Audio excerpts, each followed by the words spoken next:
From Keene in the Shire, the Liberty Media capital of the world, this is Daryl W. Perry, host of FPP Radio News for Sunday, November 25th, 2018. Silver is trading at $14.28 per ounce. Gold is valued at $1,223 per ounce. Zen is trading at $6, and the average price of Bitcoin is $3,872.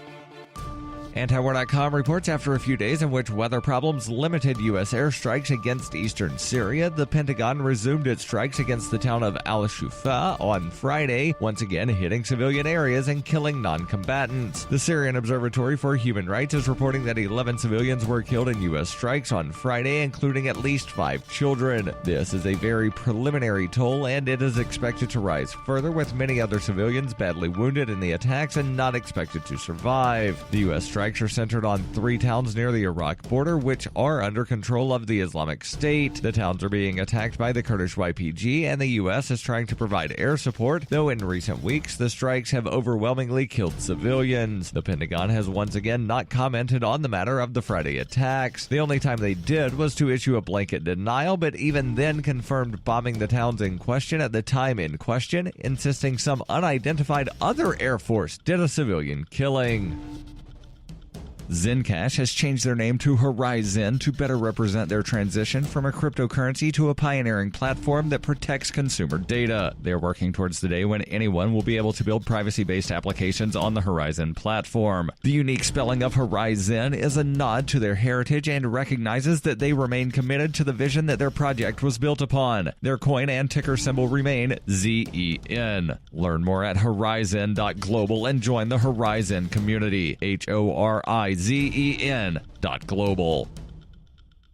UPI reports Sears, which filed Chapter 11 bankruptcy last month, has listed 505 stores it hopes to sell to a new owner in an effort to stop them from closing. The bankrupt retailer identified the stores that it plans to sell in a bankruptcy court filing on Wednesday, though it is searching for new owners to keep those stores open. Sears hasn't ruled out liquidation, according to the Chicago Sun-Times. The company received court approval a week ago to sell its best-performing stores after receiving previous approval to start closing sales at 142 unprofitable stores, according to the Chicago Tribune. December 15th is the deadline for Sears to receive an initial bid for the stores it identified this week. The deadline for other buyers to submit bids is December 28th. The auction is set for January 14th. The 132-year-old company, with 506 locations, including 482 full-line department stores as well as 360 Kmart stores, according to a public filing, announced its Chapter 11 bankruptcy filing in mid-October.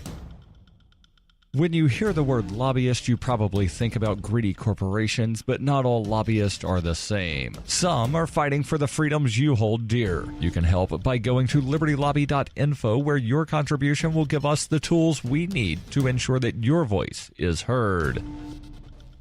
Reuters reports the Thanksgiving Day and Black Friday kickoff of the U.S. holiday shopping season showed the increasing preference for online purchases as more Americans opted to stay home and use their smartphones while sales and traffic at brick-and-mortar stores declined. The ongoing shift to online shopping has forced retailers across the country to invest heavily in boosting their e-commerce businesses and also highlights the impact of early holiday promotions and year-round deals on consumer spending. The weekend also redefined the importance of Black Friday. For the past few years, Black Friday was believed to be waning in importance, but it is now turning into a day when shoppers do not necessarily flock to stores but spend heavily online. Bill Park, a partner with Deloitte and Touche LP, said online sales are starting to complement in-store shopping over the weekend, and for shoppers and retailers, the two platforms are starting to converge. Online sales rose more than 23%, crossing $6 billion on Black Friday, according to data from Adobe Analytics, which tracks transactions at 80 of the top 100 U.S. retailers. On Thanksgiving, it estimated sales grew 28%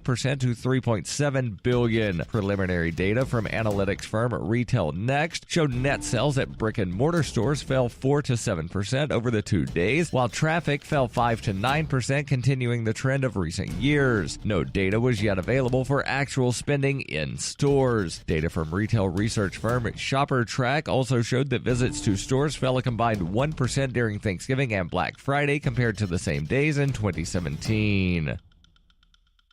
This has been FPP Radio News, online at fppradio.com.